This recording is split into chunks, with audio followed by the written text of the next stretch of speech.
Halo guys, selamat datang kembali di channel Broview.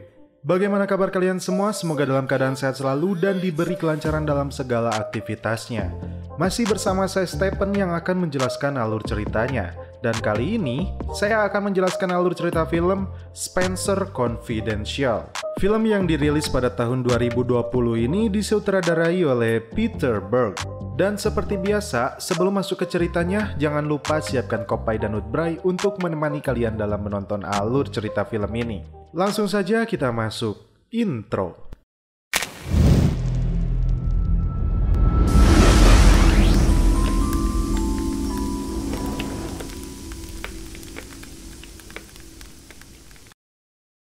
Di awal film kita diperlihatkan dengan dua orang anggota kepolisian Boston yang sedang menuju rumah komandannya. Polisi tersebut bernama Officer Spencer dan rekannya bernama Officer Driscoll. Dan kejadian ini terjadi pada tanggal 20 Maret. Spencer datang ke rumah Kapten John Boylan untuk melakukan klarifikasi tentang penyelidikan pembunuhan Gloria Wisniewski yang ditutup-tutupi oleh komandannya. Ketika masuk ke rumahnya, Spencer rupanya melihat istri komandan tersebut babak belur. Seketika, Spencer yang disulut emosi menghajar komandannya. Karena aksi Spencer ini, hakim memutuskan Spencer dijebloskan ke penjara. Dan inilah film Spencer Confidential. 5 tahun kemudian, di penjara terlihat Spencer sedang membaca sebuah buku di perpustakaan yang berada dalam area penjara. Kemudian datang tahanan lain yang bernama Squib. Terungkap di sini, Spencer akan menghirup udara bebas setelah 5 tahun berada di balik jeruji ini. Namun faktanya, bagi Squib, dia harus merasakan penjara ini hingga akhir hayatnya. Kemudian, datang lagi tahanan lainnya yang disuruh oleh seseorang untuk menghabisi Spencer.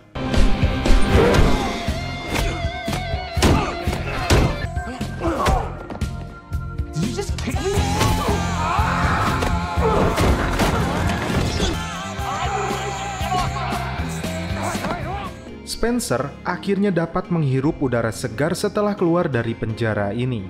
Dia dijemput oleh seorang kakek tua sekaligus sahabatnya bernama Henry Simley. Tiba-tiba, datang pacarnya juga yang bernama Sissy untuk menjemputnya. Namun anehnya, Spencer malah bersembunyi dan tidak mau menemuinya. Mengapa demikian? Kita lihat kelakuan pacarnya Spencer sebelum dia masuk penjara. Segala dialungkeun tuh. Spencer akhirnya sampai di rumah Henry di daerah Boston Selatan. Tiba-tiba, Driscoll, rekannya ketika menjadi polisi datang ke sana. Spencer mengatakan kepadanya, dia akan pergi dari Boston dan berprofesi menjadi seorang supir truk besar di Arizona. Driscoll memperingatkan Spencer bahwa di kota ini, beberapa polisi jahat masih mengincarnya. Spencer rupanya mempunyai pacar lagi. Dia adalah seekor anjing cantik bernama Pearly. Baby, I'm sorry that I was gone. I know 5 years is way too long. You're gonna chase little bunny rabbits in the sand, huh? I'm just trying to have a moment here and apologize for my absence from my baby girl. Oh yeah, baby, you got the breath. Didn't I tell you to buy the greenies? Dan ketika di kamar, Spencer yang akan menikmati tahap next level rebahan, dia terkejut karena harus berbagi kamar dengan seseorang yang bernama Hawk. Bahkan dia sempat cemburu karena Pearly menyukainya. Kemudian diperlihatkan kembali Kapten Boylan yang sedang menyetir mobilnya. Tiba-tiba seseorang menelepon untuk menyuruhnya datang ke depo bis. Saat tiba di sana,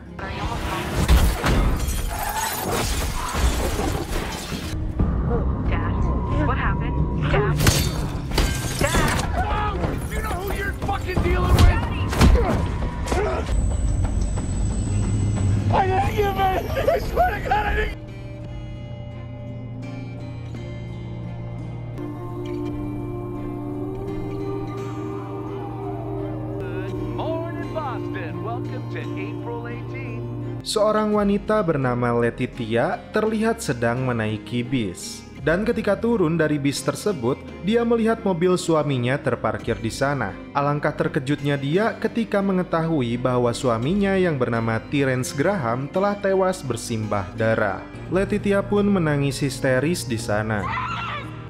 kembali ke Spencer yang terlihat sedang membuat sarapan pagi bersama Harry. Tak lama setelah itu di televisi memberitakan tentang tewasnya Kapten Boylan, mantan atasan Spencer. Kemudian Driscoll dan anggota polisi lainnya datang untuk mengklarifikasi di mana Spencer pada saat pembunuhan Boylan di malam tadi. Nyatanya, Spencer menjadi daftar tersangka karena Boylan terbunuh ketika dirinya baru saja bebas dari penjara. Mendengar hal ini, Harry langsung menjadi saksi bahwa tadi malam dirinya yang menidurkan Spencer. Bahkan, dia sekamar dengan temannya yaitu Hawk. Spencer kemudian mendatangi sebuah sekolah mengemudi truk. Dia cukup terpukau dengan truk transformer yang diparkir di sana. Dan ketika sedang mengikuti kelas itu, Spencer lebih fokus tentang kasus pembunuhan Boylan. Dan siapakah yang membunuh Boylan dan mengapa? Kita lanjut. Spencer lalu melanjutkan kegiatannya. Dia datang ke sebuah tempat latihan tinju. Ternyata Henry adalah pemilik tempat ini. Dan fakta lucunya, pacar Spencer yang bernama Sissy menelepon ke tempat ini hingga 23 kali. Wajib!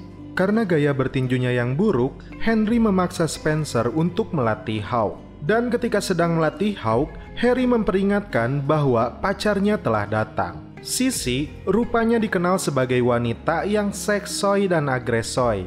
Hasratnya terpendam karena Spencer dipenjara selama 5 tahun. Setelah nyorocos, akhirnya mereka pun bubar.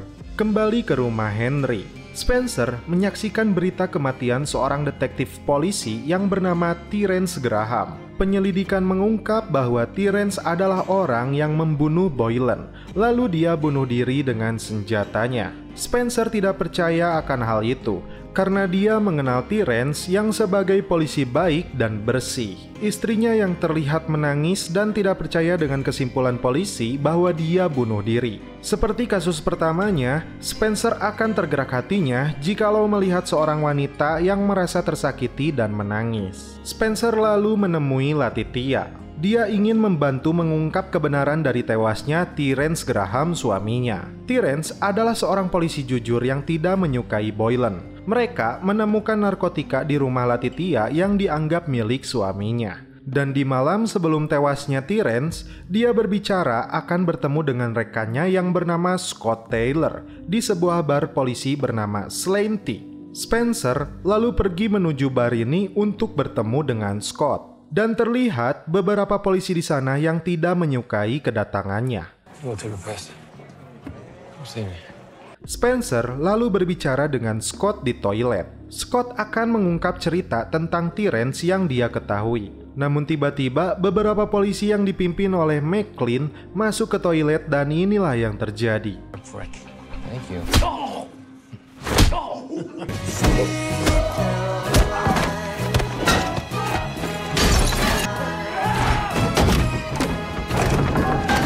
Spencer dilempar keluar oleh mereka. Rupanya, Spencer melihat CCTV yang dimiliki oleh toko mengarah ke bar ini.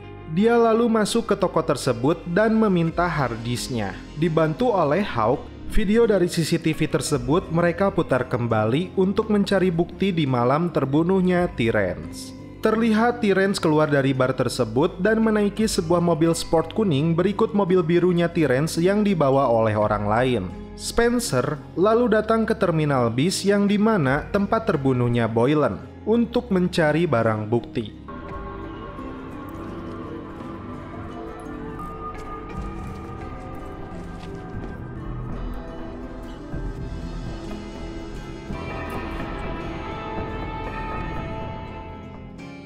Dia lalu menemui Driscoll dan mengatakan berbagai keganjilan yang dia temukan dari kasus terbunuhnya Terence. Misalnya, kantong udara yang semestinya mengembang ketika sebuah mobil menabrak, bahkan bukti di TKP yang ternyata tidak pernah didatangi oleh Driscoll. Padahal, tusuk gigi yang biasa digigit oleh Driscoll ditemukan Spencer di sana. Driscoll sepertinya tidak menyukai dengan apa yang dilakukan oleh Spencer dan menyuruhnya pulang untuk melupakan kasus ini. Spencer kembali menjalani rutinitasnya melatih Hawk dan belajar mengemudikan truk. Lalu dia menyimpulkan bahwa Driscoll telah berbohong. Di sebuah kafe terlihat Spencer dan Hawk sedang berbincang.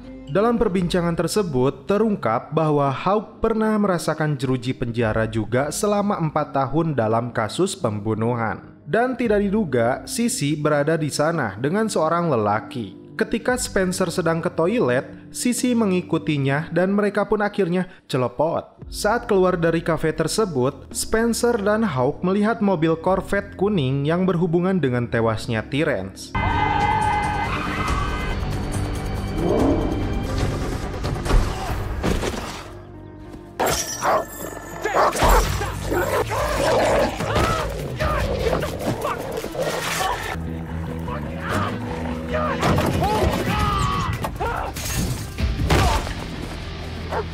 Sialnya, Spencer harus pulang dengan baju compang-camping karena anjing tersebut.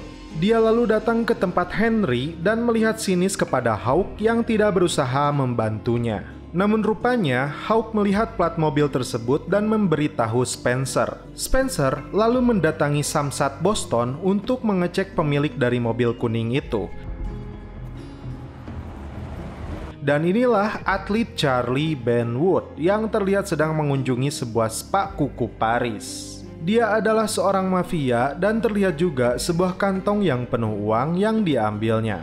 Kepada Henry dan Hawk, Spencer mengungkapkan bahwa kisah Gloria yang dia selidiki belum dimasukkan ke penjara.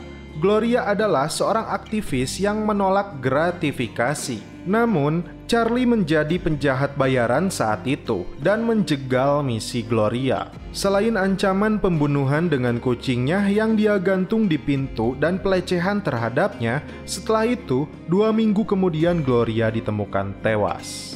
Kapten Boylan yang saat itu harusnya menyelidiki pembunuhan ini, dia malah menutup kasusnya. Bahkan, bukti rekaman video dari wartawan Globe menjadi kunci saat pembunuhan Gloria yang dilakukan oleh gangster Trinitarios tidak dianggap oleh Boylan. Dan inilah kisah saat di scene awal. Ketika Spencer memukuli Boylan hingga dirinya harus masuk penjara, cerita itu membuat Hawk kesal kepada Charlie, dan ini yang dilakukan terhadap mobilnya.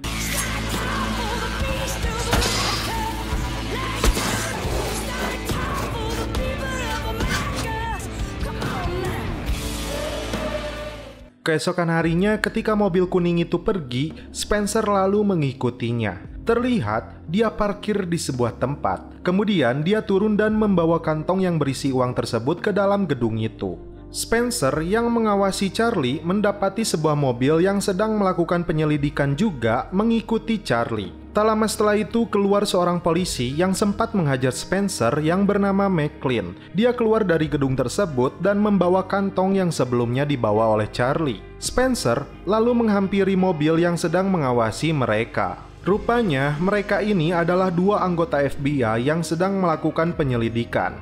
Spencer lalu melanjutkan misinya. Kali ini, dia kembali ke penjara untuk bertemu Squib yang hampir membunuhnya di hari kebebasannya. Hawk ditugaskan bertemu istri Squib dan di video call oleh Henry untuk memberi ancaman kepadanya. Squib lalu membocorkan sebuah nama yaitu Wonderland. Fakta mengejutkan didapatkan kembali oleh Spencer dari wartawan Globe yang bernama Cosgrove. Mereka membangun kasino di Wonderland yang digunakan sebagai area perdagangan narkoboy oleh geng Trinitarios yang bersekutu dengan para polisi kotor dan politikus besar.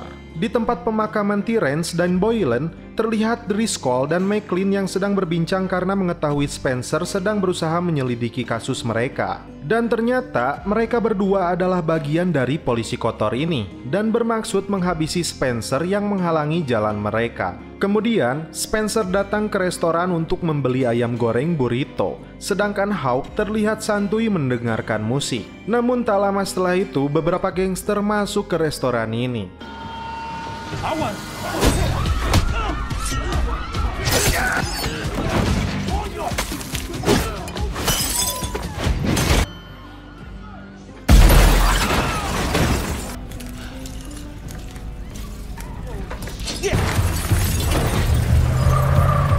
Mereka sadar Henry akan menjadi ancaman pembunuhan selanjutnya. Mereka bertiga memutuskan untuk bersembunyi di rumah Sissy. Latitia yang pulang ke rumahnya mendapati rumahnya telah diacak-acak. Dia lalu menghubungi Spencer. Spencer yang datang mencoba mencari sesuatu yang diinginkan oleh para polisi kotor itu. Letitia pun memberikan sebuah alat rekaman yang diberikan suaminya ketika sebelum terbunuh kepada Spencer. Rekaman itu berisi percakapan antara Terrence dan Boylan. Dalam rekaman tersebut, Boylan berbicara tentang uang yang selalu dikirimkan mafia Trinitarios untuk perizinan, suap, dan para polisi kotor seperti dirinya. Trinitarios bekerja untuk Charlie Benwood, dan Charlie bekerja untuk McLean, dan mereka bekerja untuk Driscoll. Bahkan, gangster Trinitarios dan Charlie melakukan Pony Express seminggu sekali, yang berisi fentanyl, oksi, dan heroin.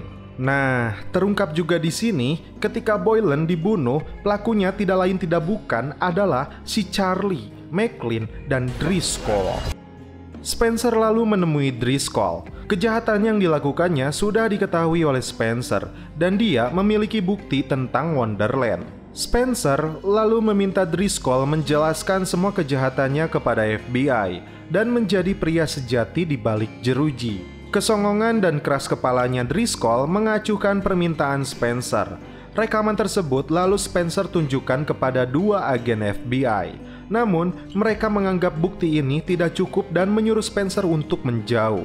Tidak patah arang, Spencer kali ini menyisir Charlie. Dan ini yang dilakukannya.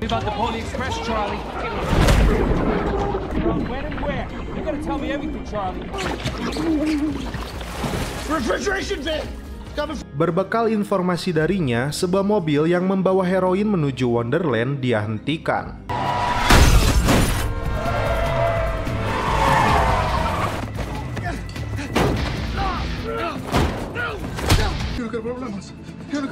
Forgot one in the back. I forgot one in the back. Well, it's the driver's responsibility. You motherfuckers is dead. Shit. Mobil tersebut lalu disembunyikan di garasi Sissy. Namun naas, Henry yang bermaksud pulang dia diculik oleh Driscoll. Mereka berjanji ketemu di Wonderland untuk melakukan pertukaran antara Henry dan mobil yang berisi narkoboy tersebut. Spencer dan Hawk menyusun strategi yang tidak biasa. Terlihat para penjahat sudah berkumpul di Wonderland.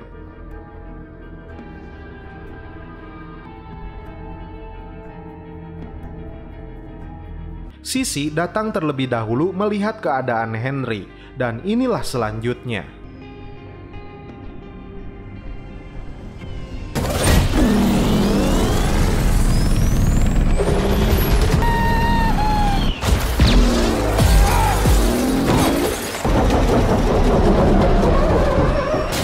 This is your plan? My plan only went as far as the entrance, okay?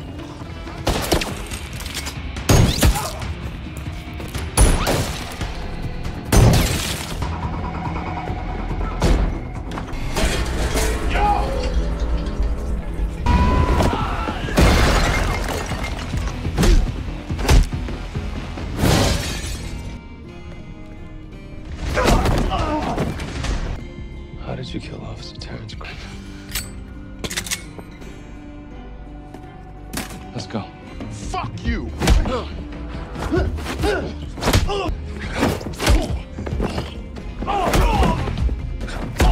are always so fucking naive!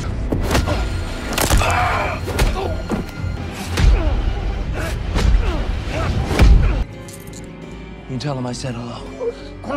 Setelah mereka semua dapat dilumpuhkan, FBI datang ke sana dan menangkap para penjahat di sana berikut barang bukti ribuan narkoboy. Televisi pun memberitakan kasus ini dan memulihkan nama baik Terrence Graham. Putranya pun mendapat beasiswa penuh. Spencer dan Hawk sekarang terlihat akur dan sedang santuy di rumah sakit. Spencer pun kencan kembali dengan Sissy pacarnya. Dan ketika menikmati lobster bersama Henry, Hawk, dan Sissy, televisi kembali memberitakan bahwa ada seorang pemadam kebakaran teman SMA Spencer yang merasa dijebak. Spencer kembali tergugah hatinya untuk menolong pria ini. Dan film pun berakhir.